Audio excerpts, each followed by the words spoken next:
চাচা আবু তালিব বললেন, ভাতিজা তুমি যখন সকালবেলা বের হয়েছো, মক্কার বড় বড় নেতারা আমাদের বাড়িতে আসছে।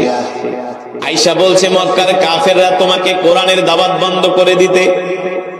আল্লাহর নবী শোনার পরে নবীজির চোখ লাল হয়ে গেছে, চেহারার ভিতরে রাগ ফুটে উঠেছে।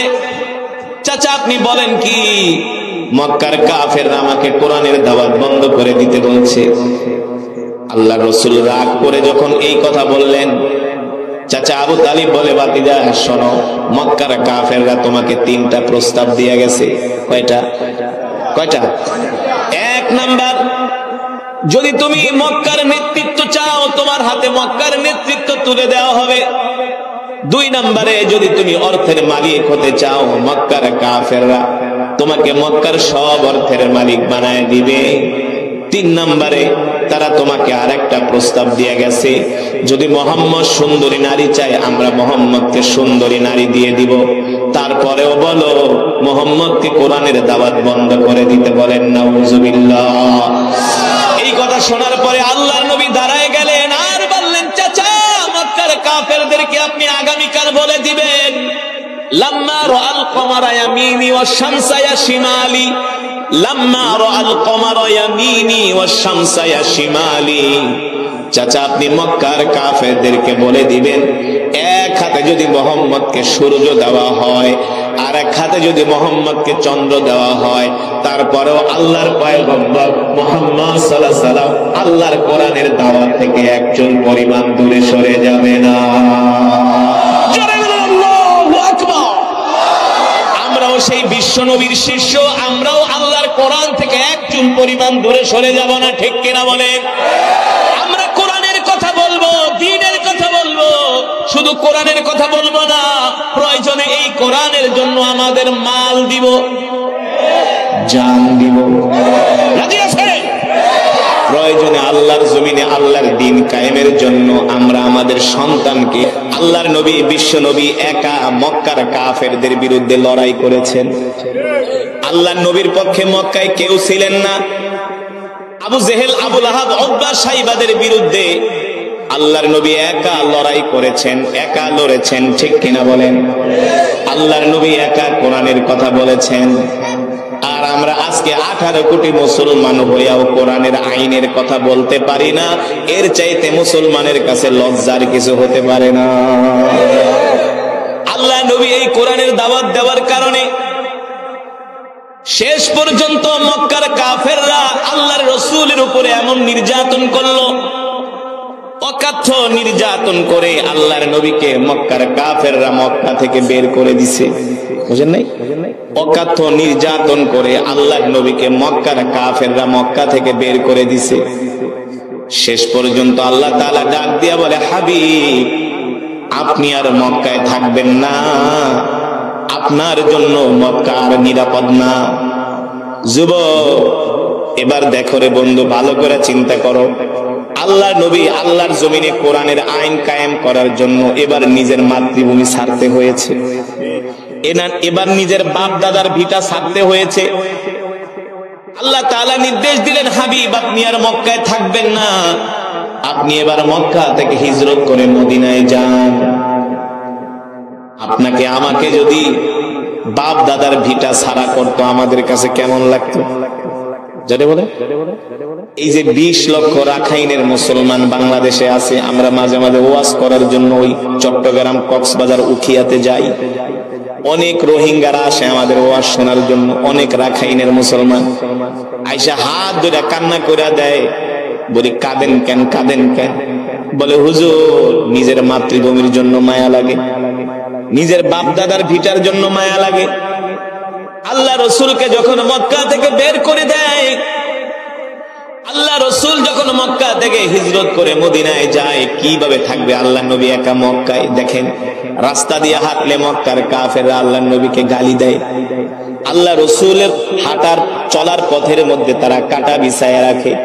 আল্লাহ নবী সেজদায় গেলে নবীজির পিঠের উপরে উটের নাড়ি বুড়ি চাপায়া দেয়।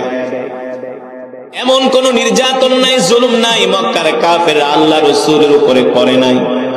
শেষ পর্যন্ত আল্লাহ তাআলা তার হাবিবকে বললেন, হাবিব আপনি আর মক্কায় থাকবেন না, এবার আপনি মক্কা ছেড়ে মদিনায় চলে যান। আল্লাহ নবী সাইয়েদনা আবু বকরকে নিয়ে এবার মক্কা থেকে মদিনার দিকে রওনা শুরু করলেন। মক্কা থেকে 3 কিলোমিটার দূরে যায় আল্লাহ নবী বারবার মক্কার দিকে তাকায় আর কান্না করে, বাইতুল্লাহর দিকে তাকায় আর কান্না করে। আল্লাহ নবী বলে, বাইতুল্লাহ রে, মক্কা রে, তোকে ছেড়ে আমার যেতে মন চায় না রে বাইতুল্লাহ, এ বাইতুল্লাহ তোকে ছেড়ে আমার যেতে মন চায় না, কিন্তু মক্কার কাফেরদের ষড়যন্ত্রের কারণে আমি মক্কায় থাকতে পারলাম না।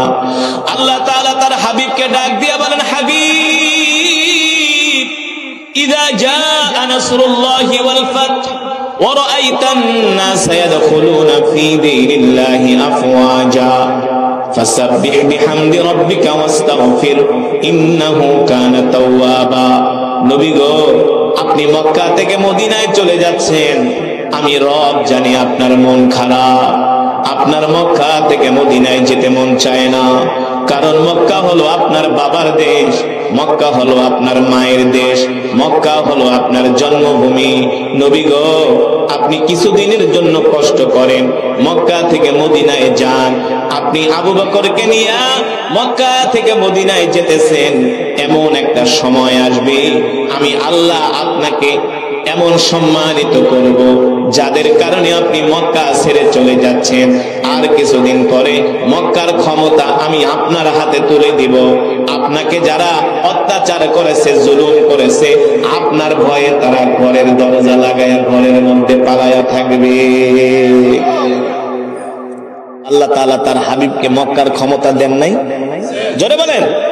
নবী মক্কার প্রেসিডেন্ট ছিলেন কি ছিলেন না? যেই কাফেররা আল্লাহ নবীকে কষ্ট দিছে, আবু সুফিয়ানের মতো বড় নেতা, সেও ঘরের দরজা লাগায় পালায় গেছে। মোহাম্মদ ধরতে পারলে কল্লা উড়াইয়া দিবে, ঠিক কিনা বলেন? আল্লাহ রাসূল এবার মক্কা থেকে মদিনায় যাচ্ছেন, সাথে সাইয়েদনা আবু বকর, কে রাসূলের হিজরতের সাথী। সাইয়েদনা আবু বকর বলেন, আমি আল্লাহ রাসূলের হিজরতের সাথী, আমরা মক্কা থেকে হিজরতে যাচ্ছি মদিনার দিকে। 1 দিন 2 দিন 3 দিন 4 দিন 5 দিন সফর করতে করতে আমরা ক্লান্ত হয়ে গেলাম। আমি আল্লাহ রাসূলের হাত ধরে ধরে আল্লাহর নবীকে নিয়ে যেতেছি।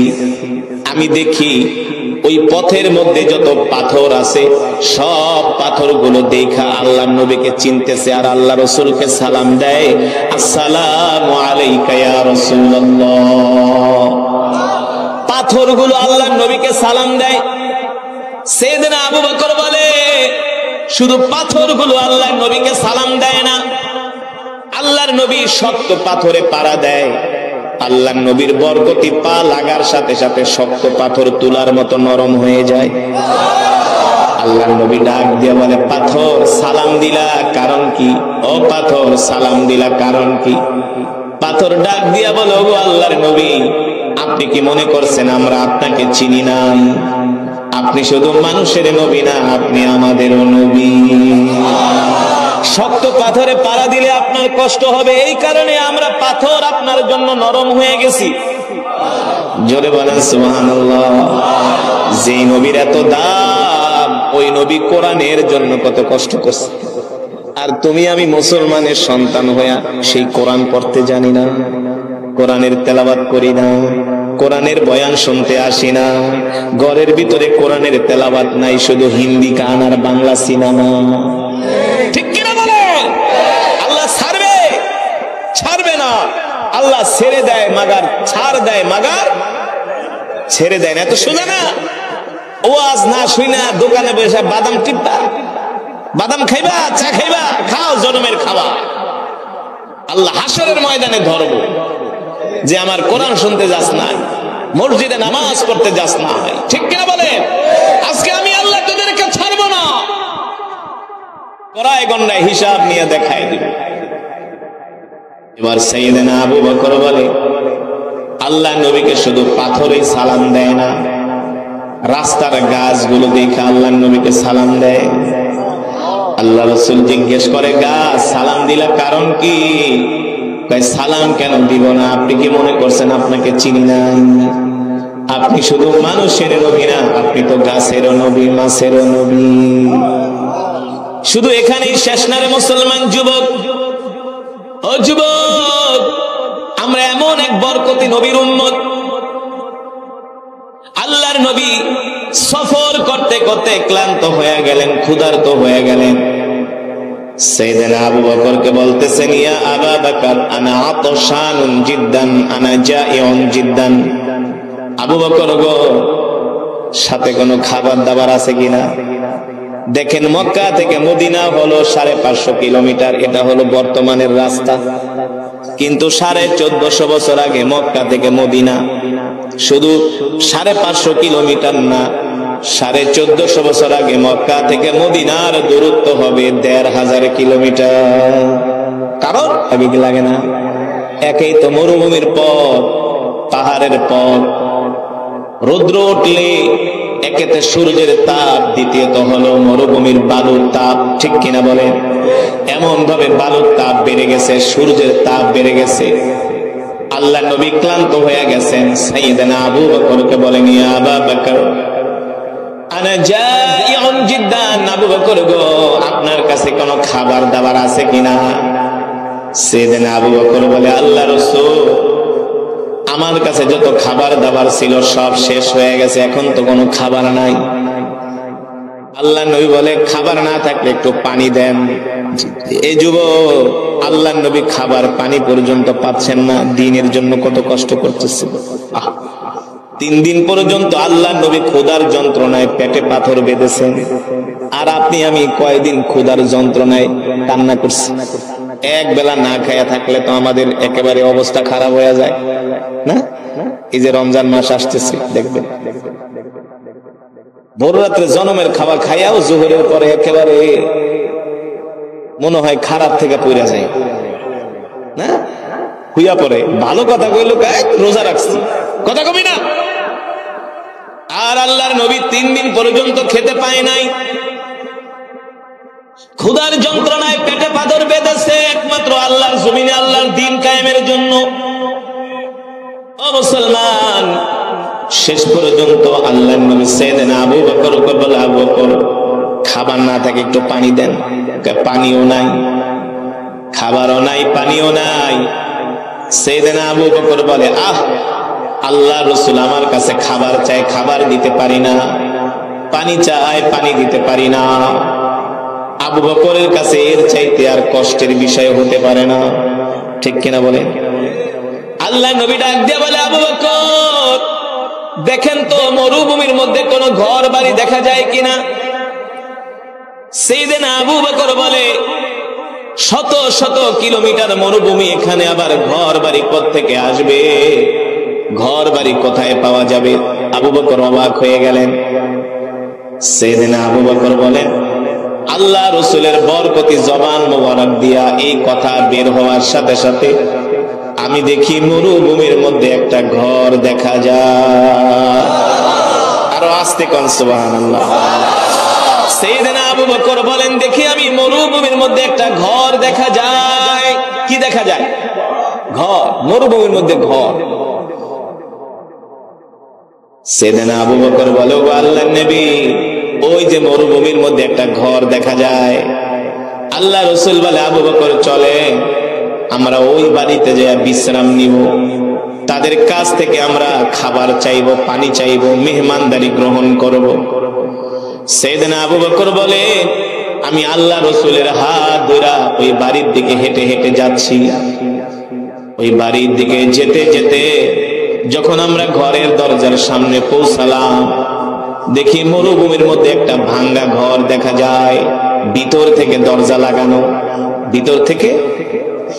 আল্লাহ রাসূল বলে, আবু বকর যান যান, ঘরের দরজায় নক করেন। সাইয়েদনা আবু বকর বলে, ইফতাহিল বাব, কে আসো, ঘরের দরজা খোলো। একবার, দুইবার, তিনবার বলার পরে কোনো আওয়াজ নাই। চতুর্থবার ঘর থেকে মৃদু কণ্ঠে একটা মহিলা কণ্ঠের আওয়াজ, মিন আইনা জিনা, কোত্থেকে আসছো তোমরা, কি তোমাদের পরিচয়? জিনা মিনাল মক্কা ইলাল মদিনা, আমরা দুইজন মুসাফির মক্কা থেকে আসছি মদিনায় যাব। দুইজন মুসাফির মক্কা থেকে আসছি মদিনায় যাব। মক্কা থেকে আসছো মদিনায় যাবা, ভালো কথা, তাহলে আমার বাড়িতে কেন? সেদিন আবু বকর বলে, শোনো, রৌদ্রের এত তাপ, মরুভূমির এত তাপ, আমাদের হাঁটতে কষ্ট হচ্ছে। যখন সূর্যটা একটু হালকা হবে, রৌদ্রের তাপ যখন একটু কমবে, আমরা আবার যাত্রা শুরু করব। তবে এই ফাঁকে আমরা তোমার বাড়িতে আসছি তোমার মেহমান হইয়া। যদি তোমার ঘরে কোনো খাবার থাকে আমাদেরকে একটু খাবার দাও। মহিলা বলে, নাহনু ফাকিরুন জিদ্দান, আমরা গরিব মানুষ বাবা, কই থেকে খাওয়ান দিব? ঘরের অবস্থা একটু দেখো, ঘর নাই, দরজা নাই, জানলা নাই, মাটির ঘর। আমরা গরিব মানুষ, আমাদের ভাঙ্গা কুঠুরি দেখেই বুঝতে পারছো আমাদের ঘরে খাবার নাই। সাইয়েদনা আবু বকর বলে, যদি ঘরে খাবার না থাকে তাহলে একটু পানি দাও। বলে, আমাদের ঘরে পানিও নাই। সাইয়েদনা আবু বকর বলে, একটা কথা, খাওয়াও নাই, পানিও নাই। এবার মহিলা বলে, পথিক, হয়তোবা তোমরা আমাদের পরিচয় জানো না, আমরা একেবারে একটা দরিদ্র ফ্যামিলি। আমার স্বামীর নাম হলো আবু মাবাদ, আমার নাম হলো উম্মে মাবাদ। আমরা এত গরিব, আমরা ছাগল চড়াই, বকরি চড়াই, সেখান থেকে দুধ দয়া আমরা পান করি, আর গাছ থেকে খেজুর টেজুর খাই। আর বছরে কোথাও খাবার আসলে কোথা থেকে আমরা সেটা খাই, এছাড়া আমাদের ঘরে কোনো খাবার নাই, একেবারে গরিব। আমার স্বামী বকরি চড়ানোর জন্য মাঠে গেছে, সন্ধ্যার সময় আসবে, আইসা বকরির থেকে দুধ দোয়াবে, সেই দুধ আমরা পান করব, এছাড়া আমাদের ঘরে কোনো খাবার নাই। এবার আল্লাহর নবী উম্মে মাবাদের কথা শুনে দেখেন, উম্মে মাবাদের ঘরের সামনে একটা বকরি বাঁধা আছে। কি বাঁধা? বকরি বোঝেন তো, যে বকরিতে দুধ দেয়, কি দেয়? দুধওয়ালা। আল্লাহ রাসূল বলে, আবু বকর, উম্মে মাবাদের ঘরের সামনে একটা বকরি বাঁধা আছে, আপনি উম্মে মাবাদ থেকে অনুমতি নেন। এই বকরি থেকে যদি অনুমতি দেয়, আমরা দুইজনে একটু দুধ দোয়া, দুইজনে পান করে তৃষ্ণাটা নিবারণ করি। সাইয়েদনা আবু বকর বলে, ভালো কথা বলছেন। এ উম্মে মাবাদ, বুঝলাম তোমার ঘরে খাবার নাই, পানিও নাই, তোমার ঘরের সামনে একটা বকরি বাঁধা আছে, তুমি যদি অনুমতি দাও, এই বকরি থেকে আমরা দুধ দোয়া দুইজনে পান করব। উম্মে মাবাদ বলে, শোনো পথিক, বকরি থেকে দুধ দোয়া খাইবা, ভালো কথা, কিন্তু বকরি যেটা বান্দা, এটা হলো একটা অসুস্থ বকরি। কি বকরি? প্রতিবন্ধী, হাঁটতে পারে না, চলতে পারে না, দুধ দিবে কোত্থেকে? এত অসুস্থ, দুধ দেয় না, বাচ্চা দেয় না, হাঁটতে পারে না। এই কারণে আমরা ওকে খাবার খাওয়ানোর জন্য মাঠেও নিয়ে যাই না, ঘাস খাওয়ানোর জন্য বাড়িতে বেঁধে রাখি। এই কথা শোনার পরে আল্লাহ রাসূল মুস্কি হাসি দিয়া বলে, আবু বকর, আপনি শুধু উম্মে মাবাদ থেকে অনুমতি আনেন, এই বকরি থেকে দুধ দোয়ানোর দায়িত্ব আমার। আর আস্তে কোন সুবহানাল্লাহ। আপনারা তো কোনোদিন অসুস্থ বকরি থেকে দুধ দোয়াইছেন? হ্যাঁ, প্রতিবন্ধী বকরি, মেয়ে হাঁটেই না, চলেই না, বাচ্চা দেয় না, আবার দুধ দিবে কোত্থেকে? উম্মে মাবাদ বলে, পথিক শোনো, তোমরা যে বকরি থেকে দুধ দোয়াইতে চাইতেছো, এই বকরি একটা অসুস্থ বকরি, দুধ দেয় না। উম্মে মাবাদকে তুমি শুধু অনুমতি দাও, দুধ দোয়ানোর দায়িত্ব আমার। অনুমতি দেয় না। আল্লাহ রাসূল পারলে শুধু অনুমতিটা আনে, দুধ কেমনে দোয়াইতে হয় আমি দেখাই দিব। সুবহানাল্লাহ। কারণ আল্লাহ রাসূল তো হলেন রাহমাতুল লিল, যে রাসূলের কথা আল্লাহ কোরআনে বলেছেন, ওয়ামা আরসালনাকা ইল্লা রাহমাতাল লিল আলামিন। আল্লাহু আকবার। নবী, আমি আল্লাহ আপনাকে রহমত করে দুনিয়াতে পাঠাইছি, বরকত করে দুনিয়াতে পাঠাইছি। আল্লাহু আকবার। এবার সাইয়েদনা আবু বকর বলে, উম্মে মাবাদ, তুমি শুধু অনুমতি দাও। মহিলা মানুষ, একবার দুইবার অনুমতি, তিনবার চাওয়ার পরে রাগ করছে। ঠিক করছে, আসলে তো রাগ করার কথা, কারণ অসুস্থ বকরি দুধ দেয় না, শুধু শুধু লাভ হবে না। আল্লাহ রাসূল বলে, শুধু অনুমতি আনো। এবার সাইয়েদনা আবু বকর বলে, বোন, তুমি শুধু অনুমতি দাও। এবার মহিলা মানুষ রাগ করে কয়, ঠিক আছে যাও, পারলে দুধ দোয়া খাও। আল্লাহর নবী বলে, আবু বকর, দুধ যে দোয়া রাখবো, পাত্র তো লাগবে। তাদের কাছে তো আর পাত্র নাই। ও বোন, কিছু মনে করো না, আতিনি দালওয়ান, একটা বালতি টালতে থাকলে কিছু দাও। উম্মে মাবাদ ঘর থেকে একটা ছোট পাত্র দিছে। আল্লাহ নবীকে আবু বকর, এত ছোট পাত্রে হবে না, আরো বড় পাত্র লাগবে। সেদিন আবু বকর বলেন, উম্মে মাবাদ রাগ করো না বোন, এত ছোট পাত্রে হবে না, বড় পাত্র দাও। এবার মহিলা আরো রাগ করছে, ছোট অসুস্থ বকরি, আবার দুধ দেয় না, আবার কে বড় পাত্র। দেখি তো আমার বাড়িতে কে আসছে, কৌতূহল জাগে না? কে এত কথা কয়, যার কণ্ঠের আওয়াজ এত সুন্দর, এত বিনয়ী, এত সুন্দর করে কথা বলে, কে আসছে রে আমার বাড়িতে? এবার উম্মে মাবাদ ঘরের দরজাটা ফাঁকা করে উম্মে মাবাদ বলে, আমি যখন ঘরের উঠানের দিকে তাকাইলাম, যুবক নবী মুহাম্মদ সাল্লাল্লাহু আলাইহি সাল্লামের দিকে আমার নজর পড়ে গেল। আমি নবীর চেহারার দিকে তাকায় রইলাম। আমি আমার জীবনে আজ পর্যন্ত কোনোদিন এত সুন্দর মানুষ দেখি না।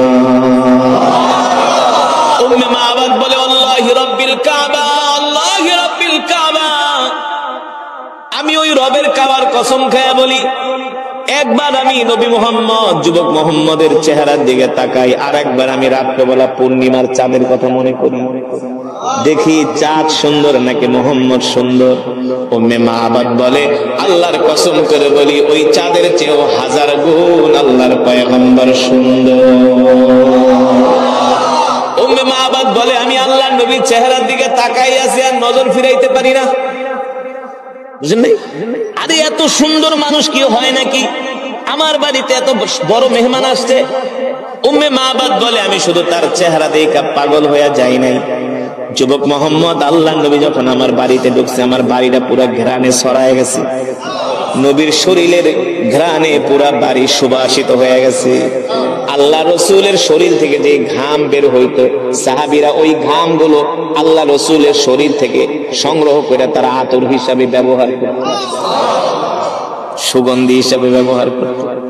উম্মে মাবাদ বলে, দেখতেছি যুবক মুহাম্মদের চেহারা থেকে ঘাম ঝরতেছে, এক একটা ঘামের ফোঁটা আমার কাছে মনে হয় হীরামণি মুক্তার মতো কিসকিস চিকচিক করতেছে। আল্লাহু আকবার।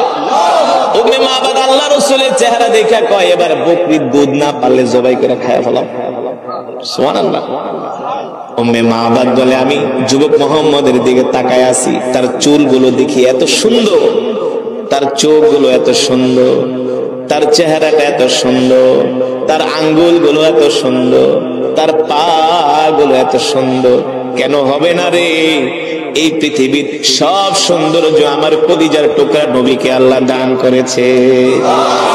আমার নবীর মতো এত সুন্দর করে আল্লাহ পৃথিবীতে কোনো মানুষ বানায় নাই, ঠিক কিনা বলে? শুধু মানুষ না, মানুষ না, আল্লাহ কোনো পয়গম্বরকেও সৃষ্টি করে নাই। করছে? আমরা ছোটবেলা যখন মিশরে পড়াশোনা করতাম, মিশরে যাইতাম, দুবাই থেকে ফ্লাই হতো, কায়রোর ফ্লাইট বিমানে। বাংলাদেশের বিমানে উঠলে 400 জন যাত্রী থাকলে এক একজনের এক এক চেহারা, কেউ সাদা, কেউ কালো, কেউ লম্বা, কেউ খাটো। বুঝলেন? বাংলাদেশে হলো মিক্স বিট, এক একজনের এক এক চেহারা। আর মিশরের মানুষ যারা সৌদি ঠৌদি বিদেশে থাকেন দেখছেন, মিশরি 1000 মানুষ এক জায়গায় করবেন, সবার এক চেহারা, বডি ফিগার, হাইট, ফর্সা, লম্বা, সব এক সাইজ, সব এক সাইজ। কারণ কি জানেন? কোন তো কারণ কি? ওই মিশর হলো পয়গম্বর ইউসুফ আলাইহিস সালামের দেশ। পয়গম্বর ইউসুফ আলাইহিস সালাম এত সুন্দর ছিলেন, কেমন সুন্দর, কেমন সুন্দর। পয়গম্বরের চেহারা দেখা আজিজ মিসরির স্ত্রী জুলাইখা পাগল হয়ে গেছে, চেহারা দেখে পাগল হয়ে গেছে। জুলাইখার বান্ধবীরা পত্র লেখছে, জুলাইখার এটা কি করলি? তুই একটা বাদশার স্ত্রী হইয়া গোলামের প্রেমে পাগল হইছস, আমাদের নাক কাইটা দিছস, কান কাইটা দিছস, এটা একটা কাজ করলি নাকি? জুলাইখা কয়, তোদেরকে আমি এইভাবে জবাব দিব না, তোদেরকে আমি ফিল্ডে জবাব দিব। কিসে? ফিল্ডে, খোলা ময়দানে, আয় আমার রাজপ্রাসাদে। এবার জুলাইখার বান্ধবীরা আসছে, আসার পরে জুলাইখা কয়, যা আপেল খাও, মেহমানদারি করো। সবার হাতে আপেল দিছে আর ছুরি দিছে, খাইতে থাকো। যে গোলামের প্রেমে পাগল হইছি ওই গোলামরে একটু পরে জেলখানা থেকে বাইর করব, দেখবা খালি এক নজর। জুলাইখার বান্ধবীরা আপেল খাইতে খাইতে পয়গম্বর ইউসুফ জেলখানা থেকে বের হইছে, এক নজর তাকায় রইছে, আর নজর ফিরাইতে পারে না। এত সুন্দর, এত সুন্দর, এত সুন্দর। জুলাইখার বান্ধবীরা আপেল কাটতে কাটতে আপেল কাটা শেষ, এবার আঙ্গুল কেটে রক্ত বেরিয়েছে, সবার আঙ্গুল কেটে রক্ত বের হচ্ছে। জুলাইখা চালাক মহিলা, গায় আপেল খাইতে যায় আঙ্গুল কাটো কেন? এখন সবাই লজ্জায় পড়ে গেছে। লজ্জা পাও কেন? দিছি আপেল খাইতে, আপেল না খাইবা আঙ্গুল কাটো কেন? রক্ত বেরিল কেন? জুলাইখার বান্ধবীরা কয়, জুলাইখা রে, তুই কোন গোলামের প্রেমে পাগল হইছস? এই গেল, ওই গোলাম তো মানুষ না, মনে হয় আসমান থেকে ফেরেশতা আইছি। মানুষের চেহারা এত সুন্দর হতে পারে না। আল্লাহু আকবার। আম্মা জান আয়েশা রাদিয়াল্লাহু তাআলা আনহা বলেন, জুলাইখা পয়গম্বর ইউসুফকে দেখা পাগল হয়ে গেছে। মিশরের রমণীরা পয়গম্বর ইউসুফের চেহারা দেখে আঙ্গুল কেটে ফেলেছে। আর আমার স্বামী মুহাম্মদ সাল্লাল্লাহু আলাইহি সাল্লামকে যদি মিশরের রমণীরা দেখতো, শুধু আঙ্গুল কাটতো না, তারা কলিজা পর্যন্ত কেটে ফেলতো, তারপরেও আল্লাহ রাসূলের চেহারা থেকে নজর ফিরাইতে পারতো না। আল্লাহু আকবার। আমার নবী এত সুন্দর ছিলেন, এত সুন্দর, এত সুন্দর। সুবহানাল্লাহ বলেন। আমার নবীর মতো এত সুন্দর করে আল্লাহ পৃথিবীতে কাউকে বানায় নাই। আমার নবীর মতো এত সুন্দর আল্লাহ কাউকে দান করেন নাই। সব সৌন্দর্য আল্লাহ আমার নবীকে দান করেছেন। সেই নবীর উম্মত আমরা খুশি না বেজার? কম খুশি নাকি বেশি খুশি? আল্লাহু আকবার। জোরে বলেন আল্লাহু আকবার। এবার মনে আছে নাকি কই গেছিলাম? বকরি জবাই করে খায়া ফেলাও, আল্লাহ নবীকে জবাই করে খামো না, দুধ দোয়াই খামো।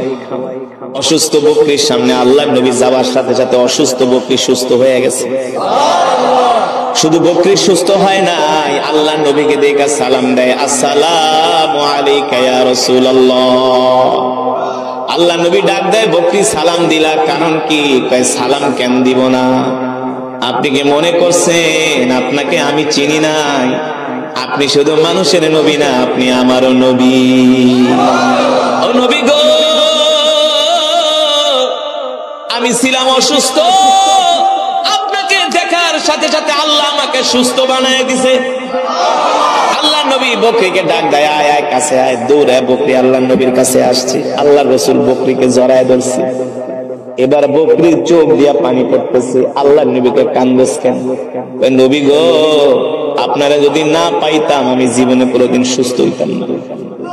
আপনার বরকতে আমি সুস্থ হয়ে গেছি। দেখেন আমার মালিক আমাকে কত কষ্ট দেয়, খাওন দেয় না, ঘাস দেয় না, খাবার খাইতে নিয়ে যায় না। আপনাকে দেখার পরে আমি সুস্থ হয়ে গেছি। আল্লাহ নবী ডাক দিয়া বলে, বকরি আমি তোরে দোয়া করে দিয়ে গেলাম, তুই কোনোদিন, আজ থেকে আর কোনোদিন তুই অসুস্থ হবি না। এবার আল্লাহ নবী বলে, বকরি যদি অনুমতি দাও তোমার থেকে একটু দুধ দোয়ায়া আমরা দুইজন পান করব। বকরি বলে, বলেন কি? এই কথা বলে বকরির দুই পাও দুই দিকে ছড়িয়ে দিয়েছে। বলে, আপনি আমার থেকে দুধ দোয়ান। এবার আল্লাহর রাসূল বিসমিল্লাহ বইলা বকরির স্তনে হাত দেওয়ার সাথে সাথে বকরির স্তনটা দুধে ভরপুর হয়ে গেছে। এবার নবীজি নিজেই বকরির দুধ দোয়াইতেছে। দেখেন আমরা এমন নবীর উম্মত যেই নবী বকরির দুধ দোয়াইতে পারে। যেই নবী একদিকে ছিলেন ব্যবসায়ী, কতখানা একদিকে আমার নবী ছিলেন ব্যবসায়ী, আর একদিকে ছিলেন রাষ্ট্রপ্রধান। একদিকে ব্যবসায়ী, আর একদিকে রাষ্ট্রপ্রধান, আর একদিকে যুদ্ধের ময়দানে সেনাপতি। সেই নবীর শিষ্য আমরা, ঠিক কিনা বলেন? আলেমরা নাকি রাষ্ট্র চালাইতে পারে না। আরে বেটা, যাদের কাছে কোরআন আছে তারাই হলো পৃথিবীর সবচেয়ে বড় শিক্ষা। রাখো, আমি আল্লাহর নবীর কোরআন শুনতে যাব না, এই কথা তুমি আমাকে যত নিষেধ করবা তত আমি আল্লাহর নবীর কোরআন আরো বেশি শুনব। শেষ পর্যন্ত হযরত বেলাল কাফেরদের কথায় কর্ণপাত করে না, আল্লাহ রাসূলের কোরআন শোনার জন্য আসে। এবার মক্কার কাফেররা হযরতে বেলালের দুই হাত বাঁধলেন, দুই পা বাঁধলেন। দুই হাত আর দুই পা বেঁধে হযরতে বেলালকে উত্তপ্ত মরুভূমির মধ্যে চিৎ করে শোয়ায়া হযরতে বেলালের শরীরের মধ্যে লোহার রড দিয়া সেকা দেওয়া হয়েছে। হযরতে বেলালের শরীরের মধ্যে লোহার রড গরম করে করে সেকা দেওয়া হয়েছে, আর বলা হয়েছে বেলাল মুহাম্মাদের কোরআন শুনতে যাবি না। হযরত বেলাল বলে, কথা শুনে রাখো, তোমরা আমাকে মারতে মারতে শেষ করে ফেলবা, আল্লাহর নবীর কোরআন শোনা থেকে আমাকে এক মুহূর্তের জন্য বিরত রাখতে পারবা না। ও মুসলমান, শুধু এখানেই শেষ নয়, হযরতে বেলালের 2 হাত 2 পা বেঁধে পাগলা ঘোড়ার পায়ের সাথে বেঁধে দিয়েছে, আর পাগলা ঘোড়া উত্তপ্ত মরুভূমির মধ্যে দিয়ে দৌড়ায়, আর হযরতের বেলালের শরীরের গোশতগুলো পাথরের সাথে লেগে লেগে খসে খসে পড়ে যায়। ও যুবক, আল্লাহর কোরআনের জন্য রাসূলের সাহাবীরা কত কষ্ট করছে, তারপরেও তারা আল্লাহর কোরআন থেকে দূরে সরে যায় নাই, ঠিক কিনা বলে? শেষ পর্যন্ত আল্লাহর নবী এই কোরআনের দাওয়াত নিয়ে মক্কার কাফেরদের কাছে যায়। মক্কার কাফেররা এমন কোন অত্যাচার নাই, এমন কোন নির্যাতন নাই, এমন কোন জুলুম নাই তারা আল্লাহর নবীর উপরে করে নাই। ও যুবক, আল্লাহর নবী যখন কোরআনের দাওয়াত দিতে যায়, মক্কার কাফেররা রাস্তার ভিতরে কাটা বিছায়া রাখে, আল্লাহ রাসূলকে হত্যা করার জন্য তারা ষড়যন্ত্র করে। শেষ পর্যন্ত তারা যখন কোন ষড়যন্ত্রে কাজ হয় না, আল্লাহর নবী কোরআনের দাওয়াত থেকে দূরে সরে যায় না, শেষ পর্যন্ত মক্কার কাফেররা আল্লাহ রাসূলের প্রিয় চাচা, নাম আবু তালেব, নাম শুনছেন? আবু তালেব কি মুসলমান ছিলেন? হ্যাঁ, আবু তালেব মুসলমান ছিলেন না, দেখেন কাফের হয়েও কোরআনের পক্ষে ছিলেন। হ্যাঁ, আবু তালেব কাফের হয়েও কোরআনের পক্ষে ছিলেন, কিন্তু এই সমাজের ভিতরে এমনও মুসলমান আছে যারা কোরআনের কথা শুনতে পারে না। ওদের কাছে মমতাজের গান মজা লাগে, ঠিক না? ওদের কাছে গায়ে হলুদের অনুষ্ঠান মজা লাগে, ঠিক কিনা বলে? আবু তালেব মুসলমান ছিলেন না। আবু তালেব যতদিন পর্যন্ত বেঁচে ছিলেন, আল্লাহর নবীকে মক্কার কাফেররা চোখ তুলে তাকানোর সাহস পায় নাই আল্লাহ রাসূলের দিকে। এবার মক্কার কাফেররা দেখে আল্লাহর পয়গম্বরকে কোনোভাবেই তারা কোরআনের দাওয়াত থেকে দূরে সরাইতে পারে না। আমরা সেই বিশ্ব নবীর উম্মত, আমাদেরকে কোরআনের দাওয়াত দিয়েও খুঁজে পাওয়া যায় না, ঠিক কিনা বলেন? এই এলাকার সব মুসলমান যদি কোরআনের মজমায় আসতো, তাহলে এই মাহফিলের ভিতরে জায়গা হতো না। কোন? অথচ রাসূলের সাহাবীরা এই কোরআনের জন্য কত কষ্ট করেছেন, এই কোরআনের জন্য কত মেহনত করেছেন। ও মুসলমান, আর আমরা সেই রাসূলের উম্মত হইয়া আমাদের ঘরের মধ্যে কোরআন নাই, কোরআনের তেলাওয়াত নাই। আপনারাই বলেন, রাগ করেন না, সমাজের কত পার্সেন্ট মানুষ কোরআন পড়তে পারে? বলেন, কত পার্সেন্ট মানুষ? 100-র ভিতরে 2% মানুষও সহি করে কোরআন পড়তে পারে না। বাংলাদেশে 18 কোটি মুসলমান আছে, 18 কোটি মুসলমানের মধ্যে সর্বোচ্চ 2% মানুষ নামাজ পড়ে, বাকি 98% নামাজ পড়ে না। হ্যাঁ, যদি বলেন হুজুর আপনার কথা বিশ্বাস করি না, ঠিক আছে, আমি গত বছর একটা মাহফিলে গিয়েছিলাম, গত 3 বছর আগে। মতলব কোথায়? আপনাদের পাশেই তো নাকি? মতলব না, চাঁদপুর মতলব, এই মেঘনার পরেই তো। মাহফিলে যাওয়ার পরে জিজ্ঞেস করলাম, মাহফিলের বয়স কত? হুজুর বেশি না, 51তম। আপনারা তো 45, আপনারা কততম জানেন তো? আপনাদের এলাকার মাহফিল কততম জানেন তো? অনেকেই জানে না। 45তম। মাশাআল্লাহ বলেন, মারহাবা বলেন, এটা অনেক বড় খুশির খবর না? 45 বছর যাবত আপনারা মাহফিল করে আসছেন, তার মানে হুজুরকে দাওয়াত দিতে দিতে আপনার একবারে জুনা হয়ে গেছে। হুজুর 9:30 আয়া পড়বে, ভালো। 45 বছর ধরে মাহফিল হচ্ছে। যারা এত সুন্দর মাহফিলের প্রতিষ্ঠা করে গেছেন, তারা অনেকেই দুনিয়াতে নাই না?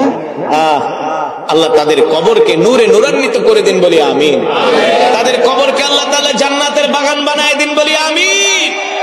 এই মাহফিলকে আল্লাহ তাআলা যুগের পর যুগ, প্রজন্মের পর প্রজন্মকে কবুল করুন, আমিন। যেটা বলছিলাম, 45তম মাহফিল, আর ওটা হলো 51তম। কততম? যে দেখি বিশাল আয়োজন, শুধু খিচুড়ির ডেক। কিসের ডেক? গরু জবাই করছে 10টা। আমি কি করছেন কি? হুজুর 50,000 মানুষে খাওয়াবো। কত হাজার? 10 গরু জবাই করছে, 50,000 মানুষে খাওয়াবো। কমিটি একা হুজুর আজকে এমন কেরাতে টান দিবেন, একেবারে মাইকে তার মার ছিঁড়া ফেলাবেন। আর এক গ্রুপ একা হুজুর ওই গ্রামে আইছিলেন, কেরাত পয়রা মাইকে দিয়ে ইউনিট কেটে ফেলাইছেন, খুব নাম হয়ে গেছে। আজকের মাহফিলে কয়েকটা ইউনিট কাটতে চাই। সেক্রেটারি একা হুজুর এমন ওয়াজ দিবেন যাতে মানুষ কাঁথার তলের থেকে উঠে আয় পড়ে। আমার কি দায়িত্ব এমন ওয়াজ করে মানুষের কাঁথার তলের থেকে উঠায় আনানো? কোন হেদায়েত দেওয়ার মালিক? দুনিয়ার কোন মানুষ হেদায়েত দিতে পারবে? আল্লাহ আল্লাহ রসুল তো তার চাচারে হেদায়েত দিতে পারেন। ওই যে আবু তালেব মুসলমান ছিলেন? ছিলেন? ছিলেন কাফের। আল্লাহর নবীও তার চাচাকে হেদায়েত দিতে পারেন নাই। হেদায়েতের মালিক জোরে বলেন কে? ইন্নাকা লা তাহদি মান আহবাবতা ওয়ালাকিন্নাল্লাহা ইয়াহদি মান ইয়াশা ওয়া হুয়া আ'লামু বিল মুহতাদিন। আল্লাহ তাআলা ডাক দিয়ে বলে, হাবিব হেদায়েতের মালিক আমি আল্লাহ, হেদায়েতের দায়িত্ব আপনার হাতে না। আপনার দায়িত্ব হলো আপনি মানুষদেরকে দাওয়াত দেন। এই যে মাহফিল করতেছে 45 বছর পর্যন্ত, এই মাহফিল কেন করতেছে? আপনাদেরকে কোরআন শোনানোর জন্য। আর আল্লাহ আপনাদেরকে হেদায়েত দিছে দেখে মাহফিলে আসছেন, নাইলে আসতে পারতেন না। এই জন্য আর একবার বলেন আলহামদুলিল্লাহ, আরো জোরে বলেন আলহামদুলিল্লাহ। যেটা বলছিলাম, ওই মাহফিল কমিটি আমাকে বলে, হুজুর এমন ওয়াজ করবেন মানুষ যেন কাঁথার তলে থেকে উঠে আইসা পড়ে। আমি বলি মাশাআল্লাহ, ওয়াজ তো 51 বছর ধরে করান। হুজুর 51 বছর ধরে করাই, খিচুড়ি খাওয়ান 50,000 মানুষের, খুব ভালো কথা। কয় হুজুর বাপ দাদার আমল থেকে কইরা আসতেছে। ইমাম সাহেবরে ডাক দিন, ইমাম সাহেব ভালো ওয়াজই তো করান। কয় হুজুর আমার মুসল্লিরা খুব ওয়াজ, যত ওয়াজ করবেন খালি শুনবো হুজুর, একজনও উঠবো না। আমি কি মাশাআল্লাহ। ইমাম সাহেবরে জিজ্ঞেস করলাম, মসজিদ তো ভালোই বানাইছেন, এসিটিসি লাগাইছেন গ্রামের ভিতরে, তো হুজুর আমাদের মুসল্লি গুলা খুব ধার্মিক, খুব যা চাই সবই মসজিদের লেগে দিয়া দেয়। গ্রামের মসজিদ এসি লাগাইছে, বুঝেন না? আমি বলি মাশাআল্লাহ, তাহলে তো ভালো, খুব ভালো কথা। তো ইমাম সাহেব শুক্রবারে জুমার দিন কেমন মুসল্লি হয়? ইমাম সাহেবকে হুজুর একটা কথা বললেন, আপনি কেমন মুসল্লি হয়? মসজিদের হুজুর উজুখানায় জায়গা দিতে পারি না। কোন জায়গায়? কোথায়? উজুখানায় জায়গা দিতে পারি না। আরেকজন ওই জায়গায় হুজুর ছাদও বইরা যায়। আপনাদের এলাকার কি অবস্থা? জুমার নামাজে কেমন মুসল্লি হয়? ভরপুর না? নিচতলা দোতলা ছাদও বইরা যায় মাঝে মাঝে, নাকি? ঠিক না? তো জিজ্ঞেস করলাম, জুমার নামাজে খুব মুসল্লি হয়, মাশাআল্লাহ, বেশ ভালো কথা। এশারের নামাজে কয়জন হয়? কোন নামাজ? কোন নামাজ? এশারের নামাজে কয়জন হয়? ইমাম সাহেব কথা কয় না। আমি ফজরের নামাজ, হুজুর কথা কয়েন না, কথা কয়েন না। কি যে হুজুর দুঃখের কথা কি কমু, 80 ঘরে খাই। 80 ঘর বোঝেন তো? 80 ঘরে খাই, 8 জন মুসল্লিও এশারের নামাজে ফজরের নামাজে হয় না। এই হলো বর্তমানে বাস্তবতা, ঠিক কিনা বলেন?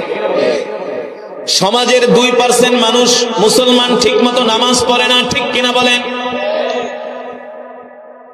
ও মুসলমান, অথচ আল্লাহর নবী, বিশ্ব নবী রাহমাতুল লিল আলামিনকে আল্লাহ তাআলা কোরআন দিয়া পাঠাইলেন। মক্কার কাফেররা কোনোভাবেই কোরআনের দাওয়াতকে বন্ধ করতে পারে না। শেষ পর্যন্ত মক্কার কাফেররা চাচা আবু তালেবের কাছে আসলো, এসে বলল, আবু তালেব শোনো, মুহাম্মদকে বলে দিবা আজকের পর থেকে কোরআনের দাওয়াত বন্ধ করে দিতে। আবু লাহাব বলে, আবু তালেব, মুহাম্মদ যদি কোরআনের দাওয়াত বন্ধ না করে, আমরা কিন্তু মুহাম্মদকে মক্কা থেকে বের করে দিব।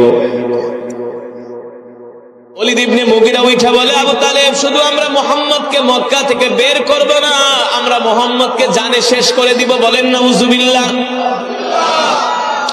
চাচা আবু তালেব বলে, আবু লাহাব, যতদিন পর্যন্ত আবু তালেব বেঁচে আছে ততদিন পর্যন্ত মুহাম্মদের দিকে তাকাইলে চোখ উঠায় ফেলাবে। আল্লাহু আকবার। কারণ চাচা আবু তালেব কালেমা পড়ে মুসলমান হয় নাই, কিন্তু আল্লাহ রসুলের জন্য চাচা আবু তালেব ছিলেন একটা শক্ত খুঁটি। বুঝেন নাই? চাচা আবু তালেব ছিলেন আল্লাহ রসুলের জন্য একটা শক্ত খুঁটি। ও মুসলমান, এবার মক্কার কাফেররা চাচা আবু তালেবকে বলে, শোনো আবু তালেব, ভাতিজা মোহাম্মদ যেহেতু এতই কোরআনের দাওয়াত দেয়, ইসলামের কথা বলে, ভাতিজা মোহাম্মদ যদি কোরআনের দাওয়াত বন্ধ করে দেয়, ভাতিজা আমাদের কাছে বিনিময়ে যা চাবে আমরা ভাতিজাকে তাই দিব। শুনে রাখো আবু তালেব, ভাতিজাকে বলবা, যদি ভাতিজা মোহাম্মদ কোরআনের দাওয়াত বন্ধ করে দেয়, আমরা ভাতিজাকে মক্কার বড় নেতা বানায় দেব। আমরা ভাতিজাকে মক্কার বড় নেতা বানায় দিব। আমরা ভাতিজার কথায় উঠবো আর বসবো। তারপরে বলো ভাতিজাকে কোরআনের দাওয়াত বন্ধ করে দিতে। চাচা আবু তালেব বলে, আর কি প্রস্তাব আছে বলো। এবার মক্কার কাফেররা বলে, শোনো আবু তালেব, মুহাম্মদ যদি অর্থের মালিক হতে চায়, আমরা মুহাম্মদকে মক্কার সব অর্থের মালিক বানায় দিব। কত বড় লোভনীয় অফার! কত বড় লোভনীয় অফার না? মক্কার বড় বড় নেতারা আল্লাহ রসুলকে নেতা মানবে। বুঝেন নাই? যত অর্থের প্রয়োজন আল্লাহ নবীকে তারা অর্থ দিবে। শেষ পর্যন্ত মক্কার কাফেররা বলল, শোনো আবু তালেব, একজন যুবকের আকাঙ্ক্ষা থাকে সুন্দরী নারী। যদি মুহাম্মদ সুন্দরী নারী চায়, আমরা মুহাম্মদকে সুন্দরী নারীও দিব। তারপরে বলো মুহাম্মদকে কোরআনের দাওয়াত বন্ধ করে দিতে। চাচা আবু তালেব বলে, ঠিক আছে, যাও, বের হও বাড়ি থেকে। সন্ধ্যার সময় ভাতিজা আসুক, তার সাথে আমি আলাপ করব। তোমরা যে প্রস্তাবগুলো দিয়েছো, এই প্রস্তাব নিয়ে আমি ভাতিজার সাথে আলাপ করব। মক্কার কাফেররা চলে গেল। আল্লাহর নবী রাত্রবেলা বাড়িতে আসছেন। চাচা আবু তালেব ডাক দিছে, ইয়া মুহাম্মদ তাআলাও, ভাতিজা এদিকে আসো, তোমার সাথে আমার কথা আছে। এবার আল্লাহর পয়গম্বর চাচা আবু তালেবের কাছে যখন আসলেন, ঠিক কিনা বলেন, যে বিশ্ব নবীকে আল্লাহ সাহায্য করতেছেন, দেখেন অসুস্থ বকরি দিকে দুধ দোয়াইতেছে না, অসুস্থ বকরি দুধ দোয়াইতেছে। এবার দুধ দোয়াইতে দোয়াইতে একেবারে বড় পাত্র ভরে গেছে, এক বালতি দুধ হয়ে গেছে। আর ওই মহিলা উম্মে মা আবার তাকায় তাকায় দেখতেছে, এটা আবার কোন ঘটনা? এটা দিয়ে আজীব ঘটনা। বকরি থেকে দুধ দোয়াইতেছে আল্লাহ রাসূল। এবার দুধ দোয়ানোর পরে আল্লাহ নবী বললেন, আবু বকর আপনি পান করেন। আবু বকর বলেন, আপনি আগে পান করেন। এবার সাইয়েদনা আবু বকর রাদিয়াল্লাহু তাআলা আনহু দুধ পান করলেন। এবার আল্লাহ রাসূল দুধ পান করলেন। দুধ পান করার পরে বলে, আবু বকর দেখেন তো দুধের অবস্থা কি। সাইয়েদনা আবু বকর বলে, গো আল্লাহর নবী, যেমন দুধ তেমন আছে, এক ফোঁটাও কমে না। এটা হলো আল্লাহর নবীর বরকত। এক পেয়ালা দুধ আল্লাহ রাসূল আসহাবে সুফা 400 সাহাবীদেরকে খাওয়াইছে। এক পেয়ালা দুধ। কয় পেয়ালা? 400 সাহাবীকে সিরিয়াল ধরে খাওয়াইতে খাওয়াইতে, আলী কি অবস্থা? আল্লাহর নবীর দুধ যেমন আছে, এক ফোঁটাও কমে নাই। শুধু এখানেই শেষ না, আমার নবী বরকতের নবী। কেমন বরকত? নবীর বয়স যখন 12 বছর, কত বছর? মক্কা থেকে চাচা আবু তালেবের সাথে ব্যবসা করার জন্য সিরিয়ায় যাচ্ছে। জর্দানের সীমান্তবর্তী এলাকায় যাওয়ার পরে আল্লাহ রাসূল একটু অসুস্থ হয়ে গেলেন। চাচা আবু তালিবকে বললেন, চাচা অসুস্থ হয়ে গেছি, আমাকে একটু বিশ্রাম করান। চাচা আবু তালিব বলে, ভাতিজা, এই মরুভূমির মধ্যে আমি তোমার জন্য কোথায় বিশ্রামের জায়গা পাবো বলো? কোনো গাছ তো পাওয়া যায় না। চাচা আবু তালিব তাকায় দেখে একটা মৃত গাছ, যেই গাছের ডালগুলো উলিতে খেয়ে ফেলেছে, উলি পোকায়। আল্লাহ রাসূল বলে, চাচা আপনি আমাকে মৃত গাছের নিচে নিয়ে বসান। আল্লাহ রাসূলকে মৃত গাছের নিচে নিয়ে বসানোর সাথে সাথে মৃত গাছ জীবিত হয়ে গেছে। সেই গাছ আজ পর্যন্ত আছে কি আছে না? নাই, নাই, কিয়ামত পর্যন্ত থাকবে, কিয়ামত পর্যন্ত থাকবে। আমরা সেই বিশ্ব নবীর উম্মত। আল্লাহ তাআলা এই দুনিয়াতে আমাদেরকে দায়িত্ব দিয়ে পাঠাইছেন, কুল্লুকুম রাঈন ওয়া কুল্লুকুম মাসউলুন আন রাইয়াতিহি। আল্লাহ তাআলা প্রত্যেকটা মানুষকে একটা দায়িত্ব